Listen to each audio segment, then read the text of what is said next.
Hello everyone, কেমন আছো তোমরা সবাই? প্রত্যেক ভিডিওতে বলতে ভালোই লাগে না যে এই ভিডিওটা অনেক আগের, এই ভিডিওটা অনেক আগের।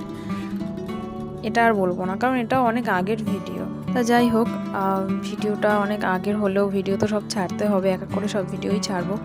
তো চাউমিন তোমাদের কার কার ভালো লাগে অবশ্যই কমেন্টে জানিও। আর আমাদের বাড়ি আমার হাজব্যান্ডের খুব ফেভারিট হচ্ছে চাউমিন, তো আমি প্রায়শই বানিয়ে থাকি। আর আমার হাতের চাউমিনটা ওর খুবই ভালো লাগে। আর আমি যখন চাউমিন বানাই তখন মানে এক একটা ভেজিটেবলস আমি মানে আলাদা আলাদা করে ভাজি, তাতে আমার মনে হয় যে একটু ভালো হয় ভাজা, কারণ এক একটা ভেজিটেবলস ভাজতে এক এক রকম সময় লাগে। আর যখনই আমি চাউমিন করি না কেন, আমি একদমই বেশি মশলাপাতি ইউজ করি না, যতটা পারি কম দেওয়ার চেষ্টা করি। বেসিক্যালি আমি শুধু গোলমরিচ গুঁড়োটুকুই দিই, আর তাছাড়া কোনো ভেজিটেবলসে কোনো মশলাপাতি দিই না এক্সট্রা করে। তো ব্যাস এইটুখানি। তোমরা আমার মতন করে একবার বানিয়ে দেখতেই পারো। দেখা হবে পরে ভিডিওতে। টাটা।